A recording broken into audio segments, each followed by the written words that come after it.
사랑하는 형제자매 여러분, 그리고 진리의 말씀을 사모하는 모든 분들께 하나님의 평강이 함께 하시기를 기도합니다. 오늘 우리가 함께 나눌 이야기는 어쩌면 우리 모두가 마음속 깊이 품고 있는 질문에서 시작됩니다. 우리가 받은 사명은 왜 이토록 어렵게 느껴질까요? 복음을 전하고 사람들을 그리스도께로 인도하는 이 귀한 사역이 왜 때로는 거대한 벽에 부딪히는 것처럼 막막하게 다가오는 것일까요? 오늘의 이야기가 여러분의 마음에 깊은 울림을 준다면 이 은혜를 주변의 소중한 분들과도 나누어 주십시오. 좋아요와 구독을 통해 이 메시지가 더 널리 퍼지도록 돕는 것 또한 하나님의 나라를 확장하는 귀한 사역이 될 수 있습니다. 여러분의 작은 손길이 누군가에게는 인생을 바꾸는 복음의 통로가 될 수 있음을 믿습니다. 이제 그 근원적인 질문에 대한 답을 함께 찾아가 보겠습니다. 우리가 받은 사명이 어려운 가장 근본적인 이유를 한마디로 요약하자면 바로 사람들이 영적으로 무지하고 둔감하기 때문입니다. 어쩌면 조금 거칠게 들릴 수도 있겠지만 이는 성경이 증언하는 진리입니다. 성경은 예수 그리스도를 믿지 않는 이들을 눈이 멀고 기가 막혔으며 마음이 굳은 자들이라고 말하지 않습니까? 이것이 바로 죄 아래 있는 모든 인간의 영적 실상입니다. 그런데 문제는 여기서 그치지 않습니다. 영적으로 무지한 상태는 두 가지 형태로 나타납니다. 하나는 세상적인 무지함이고 다른 하나는 바로 종교적인 무지함입니다. 이 두 번째 형태가 훨씬 더 까다롭고 위험할 수 있습니다. 종교적으로 길 잃은 사람들은 우리와 같은 언어를 사용합니다. 그들은 기독교적인 용어에 익숙하고 교회의 시스템을 알고 있으며 심지어 우리와 비슷한 옷차림을 할 수도 있습니다. 자동차에 물고기 스티커를 붙이고 다닐지도 모릅니다. 하지만 그들은 우리의 언어를 알 뿐 우리의 하나님을 인격적으로 알지는 못합니다. 그들은 복음의 핵심을 놓친 채 종교적인 행위와 형식에만 매달립니다. 우리가 아무리 순수한 복음을 전하려 해도 그들은 그 복음마저 자신들의 기존 종교적 틀에 맞추어 변질시키고 결국 예수님이 이 땅에 계셨을 때부터 지금까지 계속되어 온 똑같은 오류를 반복합니다. 죄에 사로잡힌 인간은 그 모습이 종교적으로 나타나든 비종교적으로 나타나든 본질적으로는 영적 진리에 대해 어둡습니다. 그리고 하나님께서는 바로 그런 우리, 한때는 똑같이 영적으로 무지했던 우리를 부르셨습니다. 우리 안에 복음의 메시지를 심어주시고 우리를 그 길 잃은 양들 한가운데로 보내셨습니다. 우리가 양들을 돌보는 목자의 사명을 감당할 때 결코 낭만적인 환상을 가져서는 안 됩니다. 우리의 사역은 순하고 말 잘 듣는 양들만 모여있는 평화로운 목초지 한가운데서 이루어지지 않습니다. 오히려 우리의 자리는 끊임없이 울타리를 벗어나려는 양들이 있는 경계선, 그 가장자리입니다. 그곳의 양들은 우리를 물어뜯기도 하고 끊임없이 도망치려 애씁니다. 심지어 다른 양들까지 꿰어 함께 떠나려 합니다. 그 경계선은 지저분하고 혼란스러우며 결코 아름답지만은 않습니다. 그것은 길고 고단하며 우리의 모든 것을 소진시키는 싸움입니다. 그리고 이것은 교회의 크기와는 아무런 상관이 없는 진실입니다. 작은 교회를 섬기는 목회자는 더 큰 교회의 자원과 시스템을 부러워하고 큰 교회를 섬기는 목회자는 작은 교회의 단순함과 친밀함을 그리워할지 모릅니다. 하지만 어디에 있든 우리는 모두 이 치열한 영적 싸움의 한복판에 서 있습니다. 예수 그리스도가 누구신지에 대한 혼란은 교회의 역사 내내 존재해왔습니다. 심지어 예수님께서 친히 이 땅을 거니시던 그 순간에도 혼란은 극에 달했습니다. 마태복음 12장을 보면 예수님께서 하나님의 나라가 임했음을 선포하실 뿐만 아니라 수많은 기적을 행하십니다. 죽은 자를 살리시는 능력 앞에서 어떤 지적인 논쟁이 의미가 있겠습니까? 그러나 당시의 종교 지도자였던 바리새인들과 서기관들은 그 기적을 보고 이렇게 말했습니다. 이가 귀신의 왕 바알세불을 힘입지 않고는 귀신을 쫓아내지 못하느니라. 그들에게 예수님은 귀신 들린 자에 불과했습니다. 그렇다면 일반 백성들은 어땠을까요? 예수님께서 제자들에게 사람들이 인자를 누구라 하느냐고 물으셨을 때 그들은 더러는 세례 요한, 더러는 엘리야, 어떤 이는 예레미야나 선지자 중에 하나라 하나이다라고 대답했습니다. 길거리의 사람들에게 예수님은 이미 죽은 위대한 선지자의 환생, 일종의 유령과 같은 존재였습니다. 심지어 예수님의 가족들조차 마가복음 3장에서 그가 미쳤다고 말하며 그를 붙들러 나왔습니다. 종교 지도자들은 그를 귀신 들린 자라 하고 대중은 그를 죽은 선지자의 유령으로 여기고 가족들은 그가 미쳤다고 생각했습니다.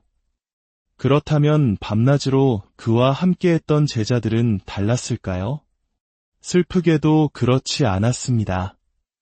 예수님께서 십자가에 못 박히시고 부활하신 후 갈릴리의 한 산에서 11제자 앞에 나타나셨을 때 마태복음 28장은 놀라운 사실을 기록합니다. 예수를 배웠고 경배하나 아직도 의심하는 사람들이 있더라. 모든 것을 목격한 제자들 중 일부조차 그 순간에 의심하고 있었던 것입니다. 복음서를 통틀어 예수님이 누구신지 단번에 정확하게 알아본 존재는 오직 귀신들 뿐이었습니다. 그들은 소리쳤습니다. 하나님의 거룩한 자여, 우리가 당신과 무슨 상관이 있나이까? 우리를 멸하러 왔나이까? 나는 당신이 누구인 줄 아노니 하나님의 아들이니이다. 귀신들은 예수님의 권세 앞에 두려워 떨며 그의 정체를 정확히 인식했습니다. 예수님께서 이 땅에 계실 때에도 이토록 엄청난 혼란이 있었다면 2000년이 지난 오늘날 그분에 대한 혼란이 없을 것이라고 생각하는 것이야말로 어리석은 일 아닐까요?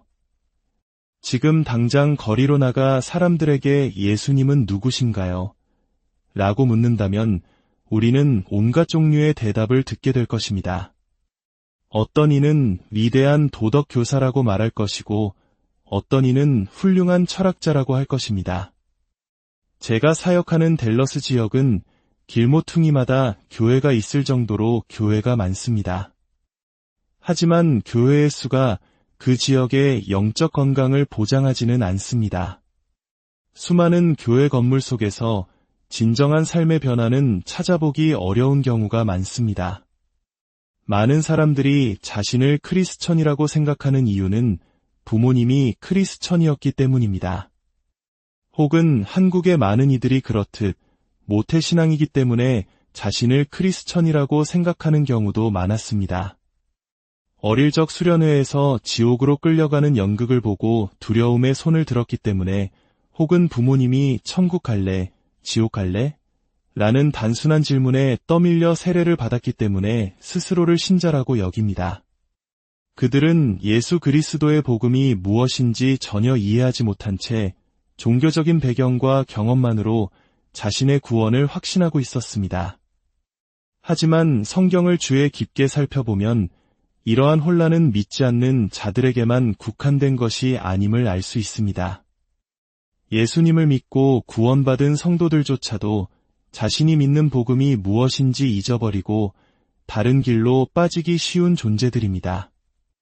복음 중심이라는 개념은 결코 새로운 것이 아닙니다. 바울 사도는 신약의 여러 서신서에서 이미 믿는 자들에게 복음을 끊임없이 다시 상기시키고 있습니다. 로마서 1장에서 바울은 이미 믿는 자들인 로마의 형제들에게 말합니다. 그러므로 나는 할 수 있는 대로 로마에 있는 너희에게도 복음 전하기를 원하노라. 이미 복음을 알고 믿는 자들에게 다시 복음을 전하기를 원했을까요? 우리의 구원, 우리의 소망, 우리의 성화는 오직 예수 그리스도의 삶과 죽음, 그리고 부활에만 달려있다는 사실을 끊임없이 상기시켜야 하기 때문입니다. 아무리 좋은 방법론과 프로그램이라도 그것이 인간의 마음을 근본적으로 변화시킬 수는 없습니다. 갈라디아서에서 바울은 더욱 강하게 경고합니다. 다른 복음은 없나니 다만 어떤 사람들이 너희를 교란하여 그리스도의 복음을 변하게 하려 함이라. 그러나 우리나 혹은 하늘로부터 온 천사라도 우리가 너희에게 전한 복음 외에 다른 복음을 전하면 저주를 받을지어다. 구원하고 거룩하게 하며 우리를 안전하게 본향으로 인도할 수 있는 것은 오직 하나, 예수 그리스도의 복음뿐입니다. 만약 우리가 스스로를 고칠 수 있고 우리의 노력으로 위로워질 수 있다면 그리스도께서는 헛되이 죽으신 것이 됩니다. 목회자로서 우리는 스스로를 구원할 수 없다는 사실은 잘 압니다. 하지만 우리는 종종 다른 사람들을 우리가 고칠 수 있다는 착각에 빠집니다. 기억하십시오. 우리는 그 누구도 변화시킬 능력이 없습니다. 우리에게 있는 것은 오직 복음뿐입니다. 수많은 사람들을 교회로 끌어모으는 것은 어쩌면 어렵지 않을 수 있습니다. 화려한 조명과 스모그, 흥미로운 행사들로 사람들의 관심을 끌 수는 있습니다. 그러나 사람의 마음을 변화시키는 것은 불가능한 일입니다. 그것은 오직 성령 하나님의 능력으로만 가능합니다. 그렇다면 이 영적으로 무지한 세상 속에서 어떻게 하면 사람들이 예수님에 대해 아는 것을 넘어 예수님을 인격적으로 알도록 복음을 명확하게 드러낼 수 있을까요? 저는 오래전 90년대에 댈러스의 한 고급 스테이크 식당에서 우연히 트로이 에이크먼을 만난 적이 있습니다. 그는 당시 미식 축구계의 전설적인 스타였습니다. 저는 그의 출신 학교, 선수 경력, 수상 기록 등 그에 대한 많은 사실들을 알고 있었습니다. 하지만 그날 밤 식당에서 마주친 것이 전부였습니다. 저는 트로이 에이크먼에 대해 많이 알고 있었지만 그를 인격적으로 알지는 못했습니다. 제가 그의 집에 찾아가 이봐, 트로이 라고 외친다면 저는 아마 경비원에게 제압당할 것입니다. 너무나 많은 사람들이 예수님에 대해 이와 같이 알고 있습니다. 그들은 예수님에 대한 정보와 통계는 알지만 그분을 인격적으로 알지는 못합니다. 그렇다면 우리는 교회의 지도자로서 복음의 선포자로서 어떻게 복음을 명확하게 만들 수 있을까요? 첫째, 강단입니다. 강단은 목회자 자신을 드러내는 자리가 되어서는 안 됩니다. 강단의 유일한 영웅은 예수 그리스도이셔야 합니다.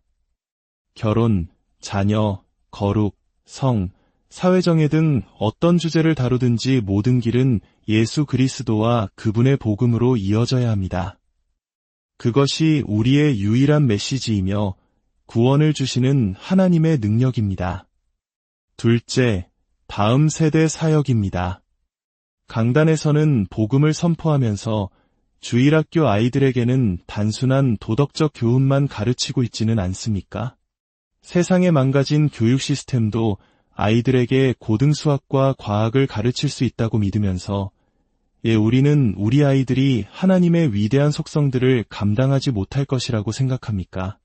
아이들에게 하나님의 공의와 사랑, 거룩하심과 은혜를 가르쳐야 합니다. 셋째, 사역팀의 문화입니다.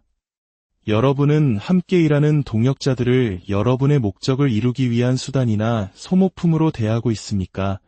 아니면 그리스도 안에 형제자매로 사랑하고 있습니까?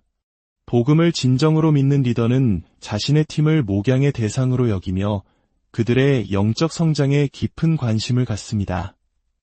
넷째, 교회 전체의 문화입니다. 복음을 깊이 이해하는 교회는 하나님을 예배하는 것을 기뻐합니다. 그 예배는 머리로 하나님의 속성을 알아가는 지적인 예배이며 동시에 그 지식을 통해 깨닫게 된 하나님의 아름다움에 가슴으로 반응하는 뜨거운 예배입니다.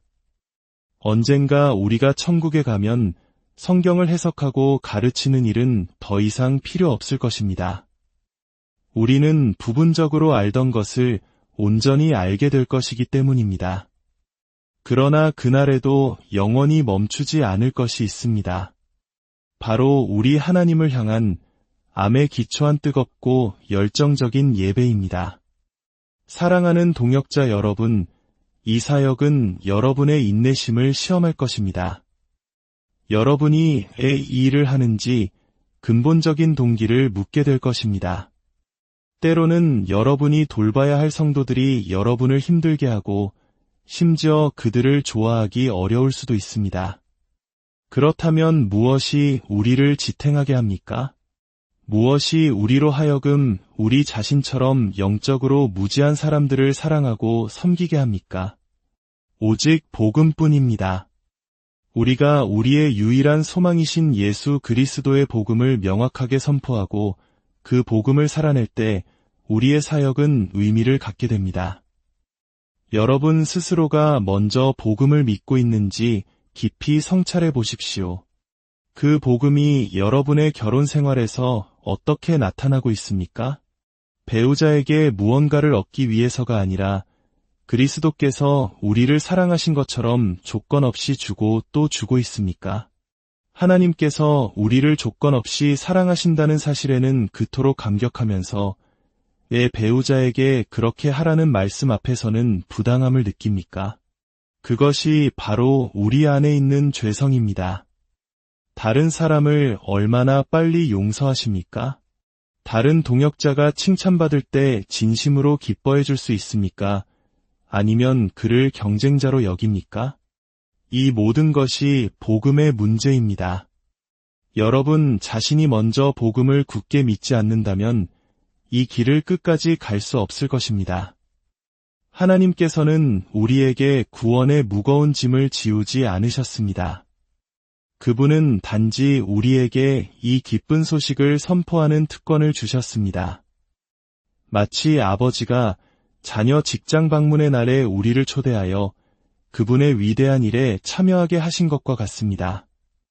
부디 명확하게 보지 못하는 사람들에게 그들의 유일한 희망이 무엇인지 명확하게 보여주어야 한다는 거룩한 부담감을 느끼시길 바랍니다. 그 사명감에 잠 못 이루고 두렵고 떨림으로 여러분의 구원을 이루어 가시길 바랍니다. 우리의 소망은 단순합니다. 이 땅 곳곳에 예수 그리스도를 높이고 말씀에 굳게 서며 사람들이 주님을 알고 그분 안에서 성숙해가는 것을 보기 원하는 교회들이 세워지는 것입니다. 그리하여 그들이 또 다른 제자를 낳고 교회를 세우는 증식의 역사가 일어나기를 소망합니다. 모든 것을 통해 예수 그리스도의 이름과 명성이 계속해서 자라나고 퍼져나가며 물이 바다를 덮음같이 그분의 영광을 아는 지식이 온 땅을 덮게 되기를 기도합니다. 기도하겠습니다. 아버지 하나님, 이 자리에 모인 귀한 주의 종들과 그들의 가정을 축복하여 주시옵소서. 우리에게 베풀어 주신 구원의 은혜에 감사드립니다. 이들이 섬기는 모든 교회 위에 주님의 놀라운 복을 더하여 주시옵소서. 수적인 성공이 아니라 오직 성령님께서 이루시는 거듭남과 성숙의 열매가 가득하게 하옵소서. 이들의 가정과 결혼 생활이 복음 안에서 건강하게 하시고 주님 주시는 친밀함과 사랑이 넘치게 하옵소서. 아버지, 지금 이 순간에도 우리가 앞으로 섬기게 될 그 땅에는 아직 주님을 알지 못하고 마음속에 주님을 두지 않은 영혼들이 있음을 압니다. 그러나 주님의 은혜로 1년 뒤에는 그들 중 많은 이들이 주님을 알고 사랑하며 예배하게 될 것을 믿습니다. 구원의 무거운 짐을 우리 어깨에 지우지 않으시고 단지 이 기쁜 소식을 전하는 영광스러운 사명에 우리를 초대해 주시니 감사드립니다. 주님께서 친히 남자와 여자들을 주께로 이끄시옵소서. 우리를 위대한 경기에 참여시켜 주시니 감사합니다. 이 모든 말씀, 우리의 아름다우신 구주 예수 그리스도의 이름으로 기도드립니다.